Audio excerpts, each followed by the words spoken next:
ကျွန်တော်နာမည်ကိုနိုင်လူမမလူငယ်အရွယ်ရောက်လာတဲ့ခါကျတော့ကိုထူကိုထရက်တီခြင်းနဲ့လူငယ်လေးရဲ့စိတ်သက်တိုင်းပဲကြောက်တူးဖို့ရွှေတူးဖို့လိုအပ်တဲ့ပစ္စည်းတွေကိုရောင်းနေဆိုင်တဲ့တေးလေးတစ်ခုစဖွင့်ကိုထူကိုထရက်တီခြင်းနာဖြစ်တဲ့အတွက်မဖြစ်မနေအောင်ရမယ်ဆိုတဲ့ဇွဲနဲ့စတယ်ဒါကိုအကြီးကျယ်တိုးပြီးတော့လုပ်တယ်နှစ်တိုင်းတာတစ်ခုထိရောက်တဲ့ခါအောင်မြင်တာအရင်တော့3-5ယောက်ကိုတေးသေးချာချာဥဆောင်နိုင်တယ်အခုဘာဖြစ်လာလဲဆိုတော့20-30မှာသူထိန်းချုပ်မှုအောက်မှာမရှိတော့ဘဲနဲ့လွတ်သွားတဲ့ခြေတွေရှိတယ်အဲ့တော့ကျွန်တော်လည်းမန်လေးမှာသူလာတွေ့တယ်သူကအဲ့ဒါဆိုကျွန်မ strategy planning ဆွဲမယ် strategy planning ဆွဲတယ်သူလုပ်ငန်းထဲမှာခုနပြောတဲ့တဆိုင်တဲ့နဲ့တိုင်ပတ်နေတဲ့ခြေတွေကနေအခုမန်လေးမှာဆိုင်ပွဲ3ခုလောက်ဖွင့်ဖို့သူတာဆူနေနောက်တစ်ခုအနေနဲ့ဆိုရန်ကုန်မှာဆိုင်ပွဲအောင်မြင်ဖွင့်ထားတယ်ဝင်ငွေနေနဲ့များလာတယ်4-5ခုကောင်းကောင်းဟိုချုံနိုင်တယ်တဆိုင်တဲကိုဘယ်လိုဥဆောင်မှမသိတဲ့ချိန်တွေကနေ4-5ဆိုင်လောက်ဥဆောင်ဒီဗီဒီယိုအဆုံးထိကြည့်သွားပါstrategic planning လုပ်ဖို့အတွက်လိုအပ်တဲ့အသေးစိတ်တည်တည်ထိုက်တာတွေကျွန်တော်ဆက်ပြီးတော့ရပါလိမ့်ဒီဗီဒီယိုကြည့်နေတဲ့မိတ်ဆွေ congratulation လုပ်ချင်တယ် strategic planning ဘာလဲဆိုတာဆက်စုပြီးရောက်လာပြီးတော့ပြီးခွင့်ရတဲ့နေရာကိုရောက်လာတဲ့အတွက်ကိုလည်းဂုဏ်ယူစေချင်တယ်ကျွန်တော်တို့ကလုပ်ငန်းလုပ်တဲ့အခါမှာအခက်ခဲပေါင်းစုံကိုကြော်ဖြတ်ပြီးတော့လုပ်ကြရတယ်ဘာလုပ်ငန်းလုပ်ရင်ဘာတွေလိုလဲဆိုတာသိချာမလေ့လာဘဲနဲ့ဖြစ်ချင်စိတ်တစ်ခုနဲ့အကြီးကျယ်ယုံပြီးတော့ဒီချီနေတိအောင်မြင်လုပ်နိုင်ကြတယ်တစ်ဖက်မှာလုပ်ငန်းကကိုနိုင်တဲ့အတွင်းမှာရှိနေတဲ့ချိန်တော့ကိုနိုင်တယ်အခုရောက်30ရောက်40ရောက်300လောက်ဖြစ်လာတဲ့ခါကျတော့သူကြီးတဲ့စာမျက်နှာမှာမရှိတယ်ရောတချို့ကလုံချင်တာတစ်မျိုးနောက်တချို့ကလုံချင်တာတစ်မျိုးဖြစ်တဲ့အခက်ခဲတွေကိုလည်းကြုံတွေ့ရတာဖြစ်နေနိုင်တယ်တစ်ဖက်မှာကျတော့လည်းဆုံးဖြတ်ချက်တွေကိုကောက်တင်ကောက်လို့ယူပြီးချနေရတယ်ဘာကြောင့်ချမှန်းတော့ကိုကမရှင်းတော့တခါတင်ကြရင်ဘာထပ်ဖြစ်လဲဆိုတော့အခွင့်အရေးတွေလာတယ်ဆုံးဖြတ်ချက်မချရဲပဲစဉ်းစားနေတဲ့ချိန်တွေမှာအဲ့ခွင့်အရေးကြီးရဲ့လွတ်လွတ်ရတဲ့ချိန်တွေတော့ကြုံတွေ့ရတယ်အဲ့တော့ဒီ strategic planning ကဒီကြည့်နေတဲ့မိတ်ဆွေတွေကိုရှင်းလင်းတဲ့သွားချင်တဲ့နေရာကိုပေးလိမ့်မယ်တက်ညီလက်ညီနဲ့ဘယ်လိုသွားမလဲဆိုတာပေးလိမ့်မယ်ဘယ်လမ်းကြောင်းတွေကိုရွေးပြီးကျွန်တော်သွားကြမလဲဆိုတာသိလာလိမ့်မယ်ဘာနဲ့တူလဲဆိုမရောက်ဘူးတဲ့မြို့တစ်ခုကိုရေပုံမရှိဘဲနဲ့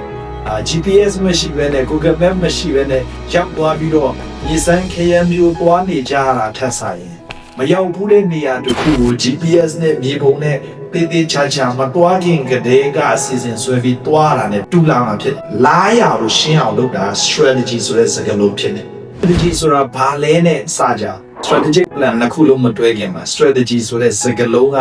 ဘာလဲဆိုတာနဲ့အရင်စကြ strategy ဆိုတာဘာလဲဆိုတော့ဆိုကြပါစို့ဒီလုပ်ငန်းကအုပ်စုလိုက်စုဖွဲ့ပြီးအဲ့တော့ဘယ်တောင်တက်ကြမလဲဆိုတာကျွန်တော်တို့ရွေးဖို့လိုတယ်တဘောကအခုနာမည်ကြီးတဲ့ဖန်အမှာရှိတဲ့တောင်သွားတက်မလားကချင်ပြည်နယ်မှာရှိတဲ့တောင်တက်မလားချင်းပြည်နယ်မှာရှိတဲ့တောင်တက်မလားဘယ်တောင်တက်မလဲဆိုတာကိုကျွန်တော်တို့ရွေးရတော့မယ်အဲ့တော့ဘယ်တောင်တက်မလဲရွေးမယ်အဲ့တောင်တက်ဖို့အတွက်ဘယ်လမ်းကြောင်းတွေရှိလဲရှာမယ်ပြီးတော့ဘယ်လမ်းကြောင်းတွေကနေသွားမလဲဆိုတော့ကျွန်တော်ဆုံးဖြတ်ချက်ချမယ်အဲ့ဒီတောင်တက်ဖို့အတွက်ဒီလမ်းကြောင်းကိုသွားဖို့အတွက်ငါတို့ဘာပစ္စည်းတွေတည်သွားဖို့လိုမလဲဆိုပြီးတော့ဆုံးဖြတ်ချက်အကြီးတွေကိုချတာကြိုပြီးတော့ပြင်ဆင်တာ strategy ဖြစ်တယ်အသေးစိတ်တွေမပါသေးဘူးဆိုကြပါစို့ဒါမဲ့3နှစ်မှာဒီလုပ်ငန်းကိုဒီထက်50%လောက်အယောင်တိုးပြီးတော့ချဲခြင်းတယ်ကျွန်တော်အဲ့ဒီတောင်းရွေးထားတယ်အဲ့တော့အဲ့ဒီတောင်းရွေးဖို့အတွက်ကျွန်တော်ဘာတွေကိုလုပ်ဖို့ strategy တွေနဲ့ဘာတွေကိုဆုံးဖြတ်ချက်ချထားလဲဆိုတော့ customer တွေအားလုံး mass market ကြီးဖြစ်မဲ့စားငါတို့ premium market ဖြစ်မယ်ဈေးတင်မယ်ပစ္စည်းကောင်းကြိုက်တဲ့လူတွေကိုပဲငါတို့ဖြစ်မယ်အဲ့တော့ premium market ကိုဖြစ်မယ်နံပါတ်1ရွေးထားတယ်နံပါတ်2ရအဲ့လို market တွေဖြစ်ဖို့အတွက်ဆိုမြို့ကြီး2မြို့မှာငါတို့လုပ်ငန်းကိုတိုးချဲ့တယ်နံပါတ်2ရွေးထားပြီအဲ့တော့ premium market ကိုဖြစ်မယ်မြို့ကြီး2မြို့မှာတိုးချဲ့တယ်နံပါတ်3အနေနဲ့ဆိုရင်ငါတို့ online ကနေ sales 40%လောက်ကို online ကနေ sales ရအောင်လုပ်အဲ့ဒါဆိုရင်လာမဲ့3နှစ်လောက်မှာငါတို့လိုချင်တဲ့လုပ်ငန်းနောက်တစ်ခုတိုးတက်ပြီးတော့အခုထက်အယောင်ကို50%လောက်တိုးပြီးရောက်နိုင်မယ်ဆိုတော့ရွေးချယ်ထားတဲ့သွားချင်တဲ့တောင်းကိုကျွန်တော်တို့ရောက်အောင်တော့နီးလန်းနေလဲရောက်ပြီအဲ့ဒါတွေရဖို့အတွက်ခုနလမ်းကြောင်းတွေတည်တာက strategy ဖြစ်တယ်ကျွန်တော်ဒီ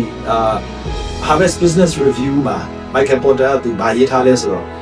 strategy ရဲ့အနှစ်သာရ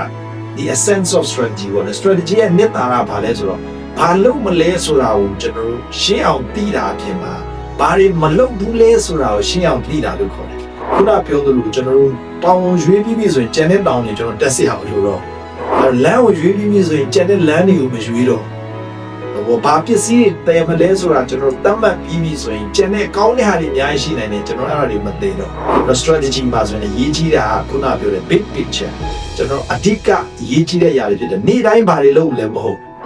တွားကျင်တဲ့နေရာကိုလားရလို့ရှင်းအောင်လုပ်တာ strategy ဆိုတဲ့စကားလုံးဖြစ်တယ် A goal without a plan is a wish plan ကကြတော့ strategy နဲ့မတူဘူး strategy လို့ပြောတဲ့အခါမှာတောင်းရွေးတယ်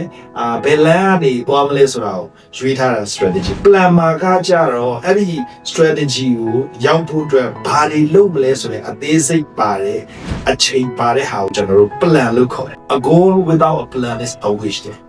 လုပ်ချင်တဲ့ຢာတွားချင်တဲ့ຢာအိမ်မက်ကြီးကြီးရှိတယ်အဲ့ဒါကိုဘယ်လိုသွားမလဲနေ့တိုင်းဘာတွေလုပ်ပြီးတော့ဘယ်အချိန်မှာဘာတွေပြည့်အောင်လုပ်မလဲဆိုတော့တတ်မှတ်မထားရင်ကိုကဖြစ်ချင်တာနဲ့ပဲပြီးသွားလိမ့်မယ် business မှာကြတော့ကျွန်တော်ဖြစ်ချင်တဲ့ဟာကိုဖြစ်ချင်တဲ့အတိုင်းပြောင်းမသွားဖို့အတွက်ဆို plan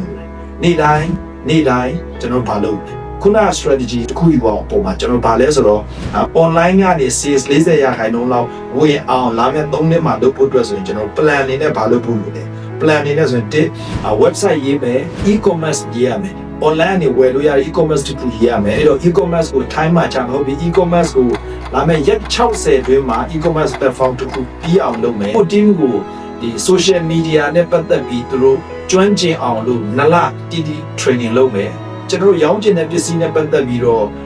value content တွေတစ်ပတ်ကို3 post လောက်ရအောင်တင်မယ်အဲ့ဒီတော့ဆိုရင် Facebook TikTok Instagram မှာ page ကိုစတင်မယ်ဘယ်လောက်မှဘာကိုရအောင်လုပ်မယ်ဆိုပြီးတတ်မှတ်တဲ့ဟာက plan ထဲမှာထပ်ပါလာအဲ့တော့ strategy ကျွန်တော်ရှင်းသွားပြီအခု plan ကလည်းရှင်းသွားမယ်လို့ထင် strategy အပေါင်း plan အပေါင်း measurement သုံးခုပေါင်းထားတာကို strategic plan လို့ခေါ်တယ်အဲ့တော့အခု strategy နဲ့ plan strategic plan ဆိုတော့ကျွန်တော်ပြန်တွဲမယ်strategic plan လို့ပြောတဲ့အခါမှာ strategy အပေါင်း plan အပေါင်း measurement တိုင်းတာလို့ရမယ်ဟာသုံးခုပေါင်းထားတာကိုကျွန်တော်တို့ strategic plan လို့ခေါ်တယ်ဆိုလိုချင်တာကကျွန်တော်တို့ strategy မှာဘယ်တောင်တက်မလဲဘယ်လိုလမ်းကြောင်းနဲ့သွားမလဲပြီး plan မှာကကြတော့ဘယ်လိုမျိုးနေ့တိုင်းဒီတောင်တက်ဖို့ဘာတွေလုပ်မလဲဆိုတာပါလာပြီ measurement မှာကျတော့ဒါပြီးမပြီးဘူးကျွန်တော်တို့ဘယ်လိုမျိုးတိုင်းတာမလဲနေ့တိုင်းဒီတိုးတက်မှုဘယ်လိုရွေးရမလဲဆိုတော့အားလုံးပေါင်းထားတာ strategic plan ကိုခေါ်တယ်အဲ့တော့ strategic plan ဆွဲတဲ့အခါမှာမိခွန်း၄ခုလောက်နဲ့ကျွန်တော်အကြံပြင်းဆွဲချခြင်းတယ်လက်ရှိကိုလုပ်ငန်းဘယ်ချိန်ဒီမှာရှိနေလဲအဲ့မိခွန်းရှင်းရှင်းလင်းလင်းပြီးသွားလိုက်ဒီနောက်တစ်ခုကပါလဲဆိုတော့ကိုလုပ်ငန်းကိုဘလောက်ဝေးသွားချင်တာလေအဲ့တော့လက်ရှိချိန်နေနဲ့ကိုသွားချင်တဲ့နေရာကြားမှာဘာတွေကွာဟနေသေးလဲကျွန်တော်အဲ့ဒီဘက်ကိုရွေးနေတာဟုတ်မဟုတ်ဘာနဲ့တိုင်းကြမလဲအဲ့တော့ရွေးပြီးဘယ်လိုသွားမလဲသိပြီးဘာနဲ့တိုင်းကြမလဲသိသွားပြီဆိုတာ strategic plan အချမ်းပြင်းနေနဲ့ပြောလို့ရတယ်အဲ့တော့ဥပမာအနေနဲ့ပြောရမယ်ဆိုရင်အိမ်ဆောက်တဲ့ပုံစံနဲ့တူတယ်တဘောကကိုကဘယ်လိုအိမ်ပုံစံဆောက်မလဲဆိုတာဆုံးဖြတ်ချက်ချတယ်ဘယ်မှာဆောက်မလဲဆိုတာဆုံးဖြတ်ချက်ချတယ်ဘယ်အချိန်မှာဘယ်ပိုင်းကို foundation ကိုပြီးအောင်လုပ်အောင်လဲပြီးခုနပြောတဲ့တကားချက်ပေါင်တွေကဘယ်ဖွဲ့ရပြီးအောင်လုပ်ထားမလဲဝယ်ရမယ့်ပစ္စည်းတွေဘယ်လိုလုပ်အောင်လဲဆိုတော့တောက်လျှောက်ကိုတေချာစီစဉ်ချပြီးပြီအိမ်ဆောက်နေတဲ့တိုးတက်မှုလုံးကိုလာမယ့်1လမှာ6လမှာ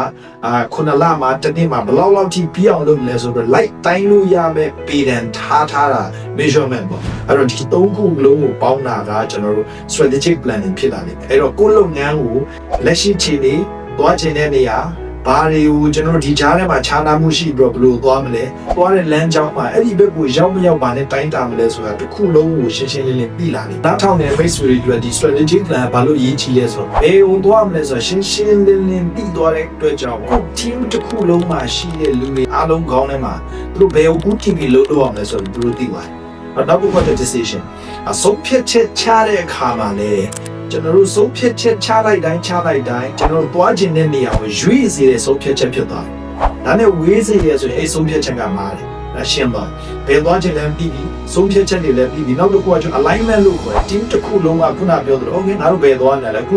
ငါတို့ရဲ့ဆရာချလိုက်တယ်ငါတို့ရဲ့ boss ချလိုက်တဲ့ဆုံးဖြတ်ချက်ကအဲ့ဒီရောက်စီတာသူတို့ကြည့်နေမယ်။ရောက်စီတယ်ဆိုရင်ကိုဆုံးဖြတ်ချက်ကသူတို့လိုချင်တာဖြစ်ချင်မှဖြစ်တယ်။အဲ့ဒါသူတို့စိတ်ထဲမှာစိတ်ကျင်တဲ့တသားလေးဖြစ်စီတဲ့ခံစားချက်ကိုပေးတယ်။နောက်တစ်ခုကじゃ focus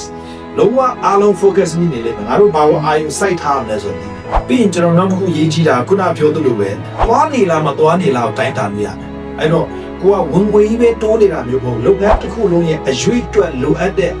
ပေးတယ်လေခုနပြောတဲ့ငါတို့ website ပြီးပြီလားငါတို့လူတွေကိုငါတို့တင်ပေးပြီးပြီလားငါတို့ post ကိုတပတ်ကို value post တွေသုံးခုတင်နေရလားရေရှည်အတွက်ရွေးစေမဲ့အရွေးတွေရောက်မရောက်ကိုကျွန်တော်တို့တိုင်းတာလို့ရတယ်အဲ့တော့ strategic planning ရှိရတယ်မရှိတာဆိုဘာကွာလဲဆိုတော့ strategic planning မရှိတဲ့အခါမှာကျွန်တော်တို့ချရတဲ့ဆုံးဖြတ်ချက်တွေကျွန်တော်ဖြေရှင်းရတဲ့ပြဿနာတွေကဘာလဲဆိုတော့မီးလိုက်ငိမ့်နေရတာနဲ့တူတယ်အဲ့တော့ strategic planning ရှိပြီးတဲ့အခါမှာကျွန်တော်တို့ဆုံးဖြတ်ချက်ချရတဲ့အခါပြဿနာတွေဖြေရှင်းတဲ့အခါခုနပြောသလိုပဲအဲ့ဒီဘက်ကိုရွေ့စေတဲ့ဆုံးဖြတ်ချက်တွေချတယ်အဲ့ဒီဘက်ကိုရွေ့စေတဲ့ပြဿနာဖြေရှင်းပုံဖြေရှင်းနည်းတွေချတာဖြစ်တဲ့အတွက်ဒီတိုင်းလုပ်တဲ့ဟာတွေကအနာဂတ်အတွက်ခိုင်မာစေတဲ့ဆုံးဖြတ်ချက်တွေဖြစ်လာမှာဖြစ်တယ်အဲ့တော့ strategic planning လုပ်ဖို့အတွက်ဘာတွေပြင်ဆင်ထားဖို့လိုမလဲနံပါတ်1ကကောင်းရှင်းနဲ့ strategic plan ဆွဲတဲ့အခါမှာလုပ်နိုင်ဖို့တခါလေကျရင်ကျွန်တော်ဘာတွေကြုံရလဲဆိုတော့